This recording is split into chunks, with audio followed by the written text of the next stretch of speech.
Hellhote, and welcome to the Hard Sell, the show where the stick rattles back. To my quite genuine surprise, it's Christmas again.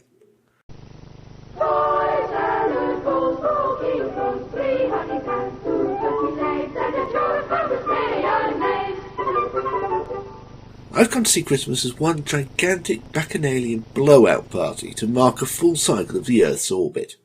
One last collective human bellow of "Sir, we exist!" into the darkness before we start all over again from the beginning. Whimsical enchantment. Anyway, here's a Christmassy Have a break. Our break comes from the 9th of December 1984. Not quite the home stretch, but not the phony war of late November either. I'm 1.5 years old and not entirely au fait with this Christmas concept. On the big day, when Mum and Dad are putting together breakfast, I'm toddling under the tree and systematically tearing open every present underneath, under the not entirely unreasonable assumption for a toddler that this is the general idea. A certain amount of guesswork was subsequently required. Although, and I remember none of this firsthand, it's all been related to me, I can't imagine it was too hard to separate the presents intended for a toddler from the ones intended for a man or woman in their mid-20s. Anyway, none of that has any bearing on anything.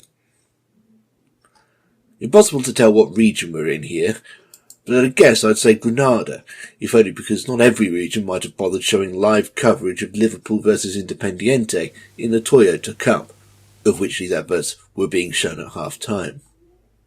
I could be totally wrong about that, of course, and ultimately it doesn't really make any difference either way, except in the abstract. Thanks for listening. Can anybody fly a plane? More lager advertising? Well, there's a twist. Oh! No, it's not that Sean Bean is in it. It's not even that Sean Bean is in it and, spoiler warning, doesn't die. Don't panic, miss. Bean to the rescue. Who is the cal that will cop out when trouble is all about? You bloody well don't, right?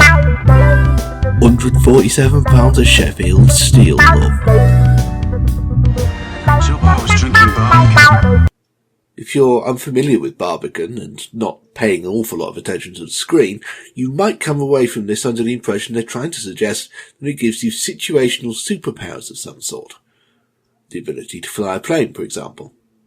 But no, that would be both tremendously bollocks and staggeringly irresponsible.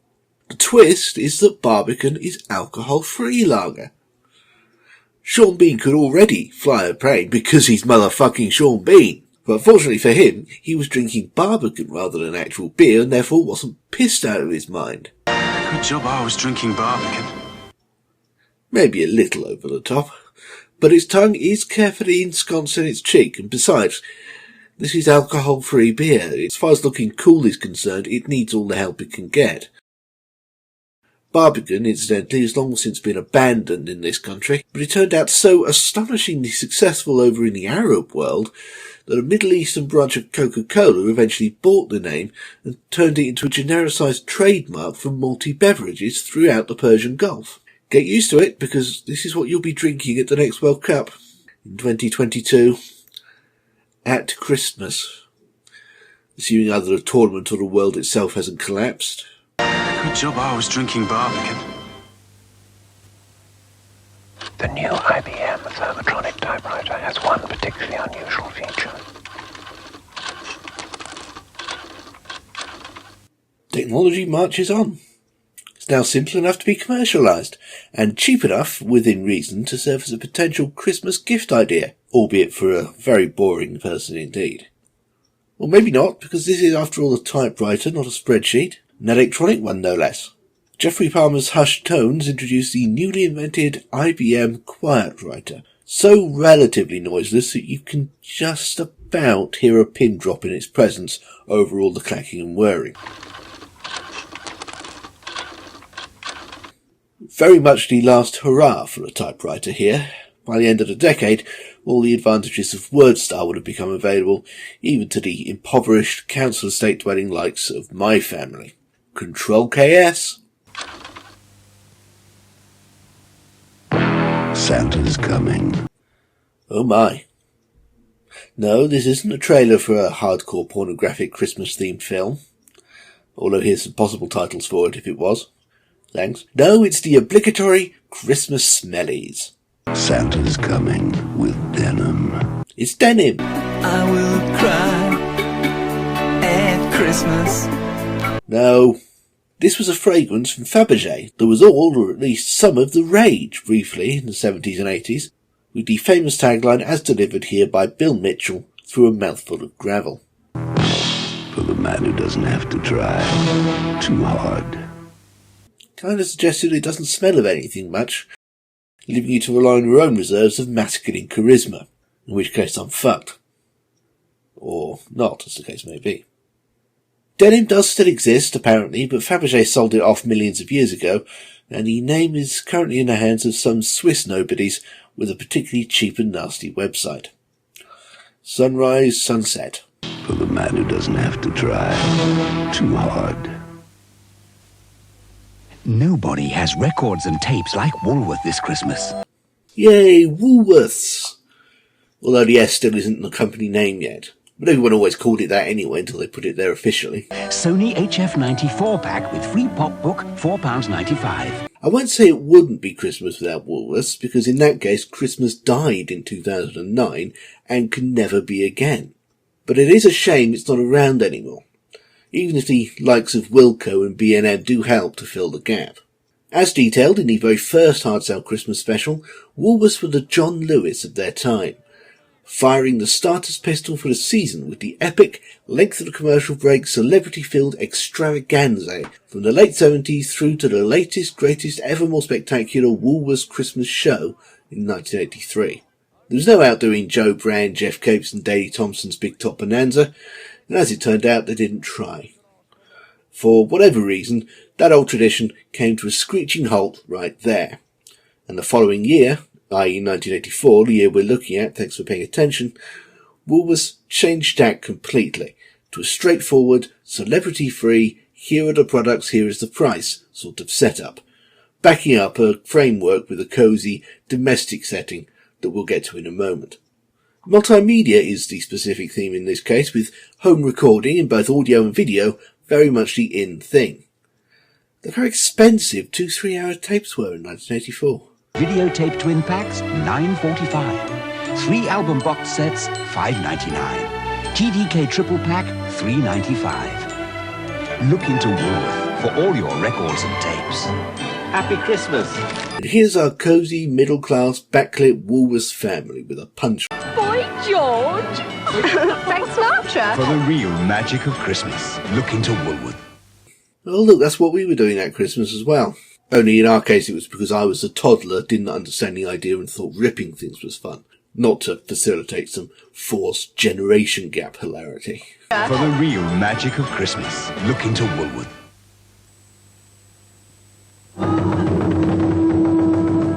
Talking of which, here's some more babby metaphors. This one hasn't graduated to the point where he turns Christmas gift giving into a whimsical guessing game. He's still working on walking. Can't quite manage it on its own. Legs still too much like raw sausages. But fortunately, there's a big old hand to help it out. Bit like the Norns. Only this baby actually fucking listens and pays attention, you stupid cute bastards. How the fuck am I supposed to breed you if you won't even run away from fucking predators? Anyway, this is all in service of yet more home technology. This time, a full-blown computer. Every challenge is made easier with a helping hand. That's what you get with our new Erickson personal computer. You'll have Teach Yourself software, our Dial an Expert service. The big difference with the Erickson personal computer is Erickson, because we'll hold your hand. Call now, and we'll show you how. It's kind of refreshing how explicitly and nonchalantly patronising they're being. Perhaps because it's 1984 and the vast majority of potential consumers really don't know a damn thing about computers. At a pinch, they could switch it on. But after that, it's a nightmare of incomprehensible jargon and code language. There was very little shame in needing your hand-holding. Erickson, of course, are better known these days for mobile phones and the like, but they did used to make computers as well back in the early days, when the market was much more open and companies like Tandy and Olivetti and Commodore still existed and thrived.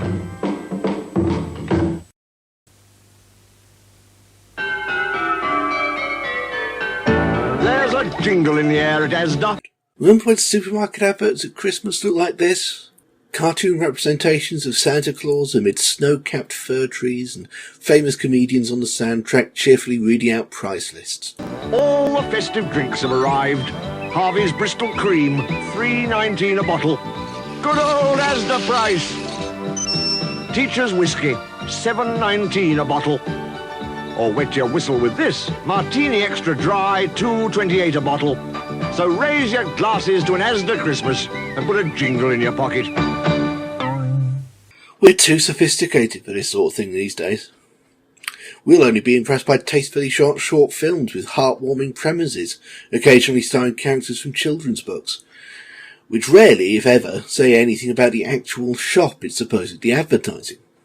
They're trying to elicit a primitive response, a knee-jerk association between the brand name and or logo and the basic squishy emotional response produced, hopefully, by the story. In this respect, it's more like mental conditioning than advertising, and I think the public might be starting to tire of it.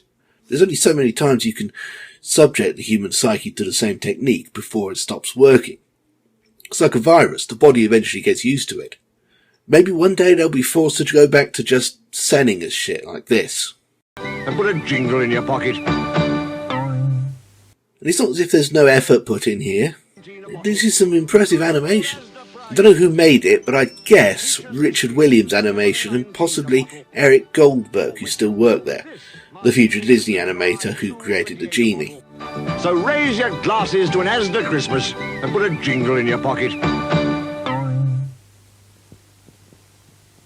Oranges fresh from the Spanish sun, Spaniard oranges just for fun, delivered fresh from the treetop, making sure you can pick up the crop. This one might not seem too Christmassy at first, but what's a stocking without a Satsuma in the term?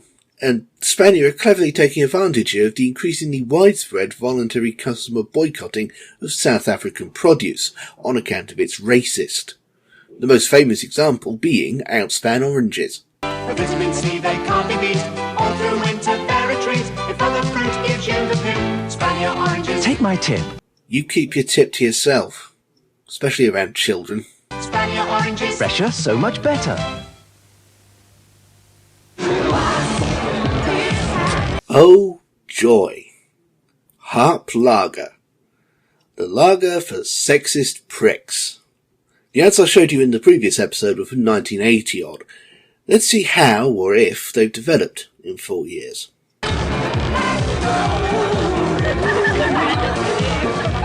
We are talking 4 calling birds, 3 best mates, 2 good to miss, and fast forward to a party with the page trees.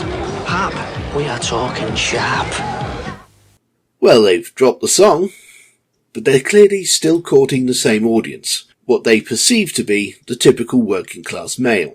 And this happens to be a leering, hypermasculine toss rag with an accent and a priapism. And probably barely existed until adverts like this came along and made an aspiration figure out of the twat. It's rather clumsily put together as well. It's possible to miss the fact that it's a Christmas advert altogether the first time around. You can barely even discern the holly and ivy theme of the decorations, let alone the rather half-assed 12 Days of Christmas patter. To a party with the page trees. Given the presence of Linda Lusardi, I assume that's not just a metaphor, but I don't recognise the other girls or anything. That's partly because I'm not giving enough a chance. They don't get much face time, not even Linda. The advert doesn't need to worry itself with such details as faces. The idea of sexy ladies comes across and nothing more is required of them. Stay witty and sexist to the bottom of the glass. Harp, we are talking sharp. Look at that! Everybody's after my job. It's 1984, Nick. They'll take whatever job they can get. Mind you, he's got the right idea. Yardley gold aftershave and gift sets. Well, like I said, you've got to have your Christmas smellies. And it's enough of a tradition that they pack all the variations up in one box to save you time. That'll be a winner. Oh, look, ESP gift sets and sprays. Just what I had in mind. For who? The elves? Yardley floral soaps, lily, roses, lilac, honeysuckle and primrose. Just as well he's only a dummy. Like I said, it's 1984. People will take whatever job they can get. This guy's probably a striking miner desperately trying to earn enough to afford a packet of Bird and Matthews turkey slices for Christmas dinner. Ho ho ho. Trust Yardley to solve your problems this Christmas.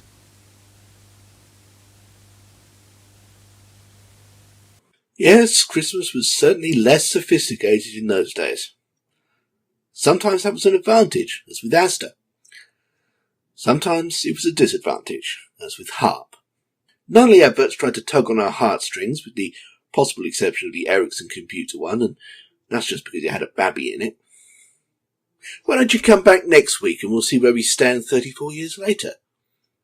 Till then, why not have a nice cup of Hot Jones and circle random programs in the Radio Times? Happy Hanukkah.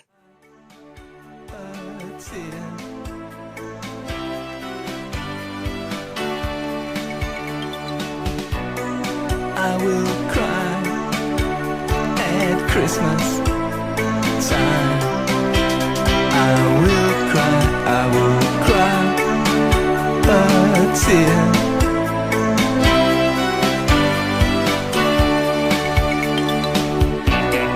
I will cry at Christmas time. I will cry a tear.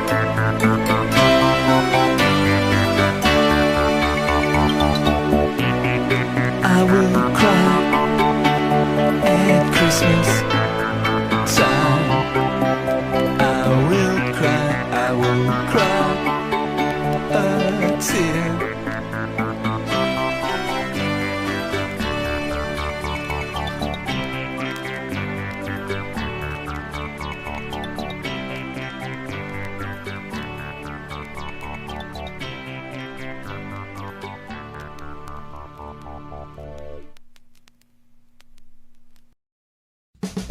Hey you lovely people, thank you for watching. Do you want to see these things a week before anyone else?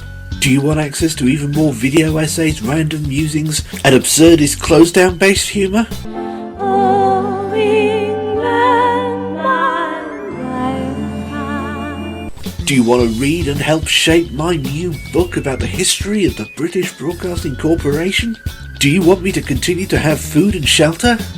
Well, consider that one a bonus. Support me on Patreon now. Only good can come of it. I promise.